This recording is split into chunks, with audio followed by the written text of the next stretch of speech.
प्रणाम दोस्तों, फिर से आपका स्वागत है हमारे YouTube चैनल इनर सर्चिंग में। इस वीडियो में हम सिर्फ योग की चर्चा करेंगे, एक ऐसा योग विज्ञान जिसका संबंध हमारे शरीर और ब्रह्मांड से है।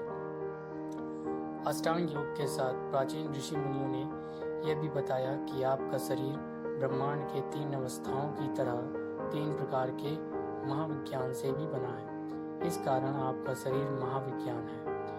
कैसे? इसका विस्तार समझने के लिए हर रोज आपको अपने भीतर एक आंतरिक तलाश करनी होगी। आपके शरीर और प्रारब्ध दोनों की सूचनाएं आपके न्यूरॉन्स में पहुंचती रहती हैं। अष्टांग योग अथवा महाविज्ञान ये दोनों एक दूसरे के पूरक हैं। अष्टांग योग अर्थात यम, नियम, आसन, प्राणायाम, प्रत्याहार, धारणा, ध्यान और समाधि। महाविज्ञान को 3 भागों में विभक्त किया गया है।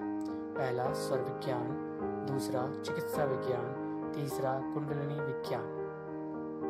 स्वर विज्ञान में आपको सांसों से संबंधित सारी क्रियाएं कराई जाती हैं। चिकित्सा विज्ञान में सांसों के जरिए एवं स्वयं के चक्रों के माध्यम से आपकी चिकित्सा की जाती है। कुंडलिनी विज्ञान के माध्यम से आप स्वयं के रहस्यों को और संपूर्ण ब्रह्मांड के रहस्यों को जान पाते हैं। ये तीनों विज्ञान आपका और आपके ब्रह्मांड का अस्तित्व है। कुंडलिनी विज्ञान में मंत्रों के उच्चारण पर ही विशेष ध्यान दिया गया है, क्योंकि मंत्रों का उच्चारण वास्तव में एक ऐसा विज्ञान है जिसके माध्यम से आपकी सांसों का तालमेल प्रकृति के तालमेल के साथ बैठता है।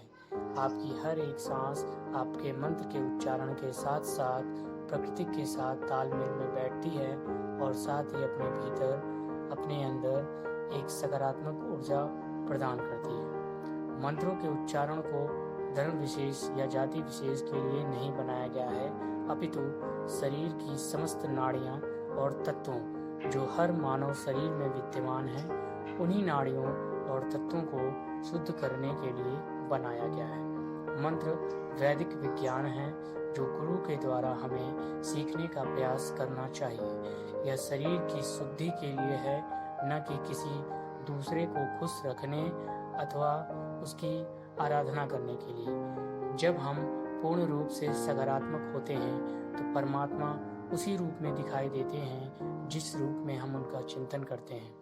हम परमात्मा का चिंतन जैसे करेंगे वो हमें उस अवस्था में ही मिलेंगे, परंतु उससे पहले हमें 100% सकारात्मक ऊर्जा के साथ अपने मन को, अपने तन को स्वच्छ करना पड़ेगा, शुद्ध करना पड़ेगा।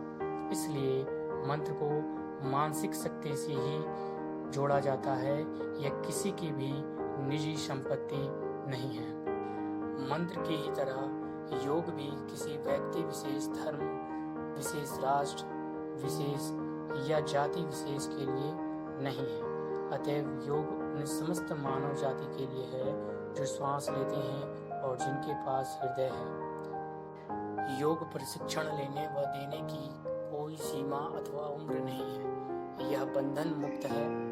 योग को अपने जीवन का मूलाधार बनाएं। योग आपका सच्चा जीवन साथी है जब आप इसे स्वयं को समर्पित करते हैं। योग किसी पुस्तक अथवा किसी बंधन का नाम नहीं है। योग को किसी भी कागज पर समेटा नहीं जा सकता है। योग पूर्णतः आजाद है। योग की कोई सीमा नहीं है। योग की कोई भी व्याख्या करने के लिए स्वयं के सांसों और धड़कन को प्रमाणित होना पड़ता है, न कि किसी दूसरे और भौतिक चीजों को, जैसे शरीर के साथ खिलवाड़ करना या फिर इसके अतिरिक्त बाहर हर एक चीज को ढूंढने का प्रयास करना। ये सब व्यर्थ है जब तक सांस और धड़कन एक नहीं हो जाते और हम स्थिरता के साथ हर रूप में, हर आसन में, हर शब्दों में, हर व्यवहार में शांत नहीं हो जाते, एकाग्र नहीं हो जाते, शून्य नहीं हो जाते, तब तक हम अधूरा योगाभ्यास और अधूरा शारीरिक अभ्यास ही कर रहे हैं। यह संपूर्ण योग्य नहीं है।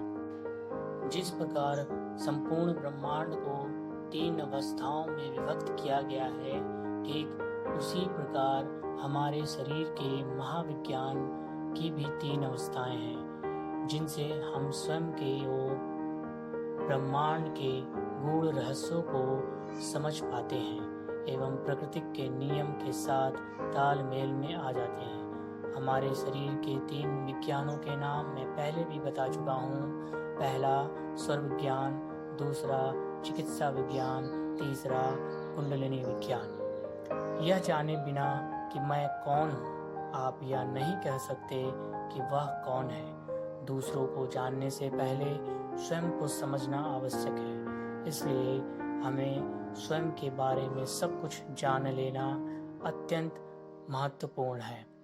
मैं कौन हूँ, मैं कौन था, मैं कब से हूँ और आगे कितनी बार होना शेष है, ये सब जानने के बाद ही दूसरों के बारे में निष्कर्ष निकालना चाहिए। धन्यवाद।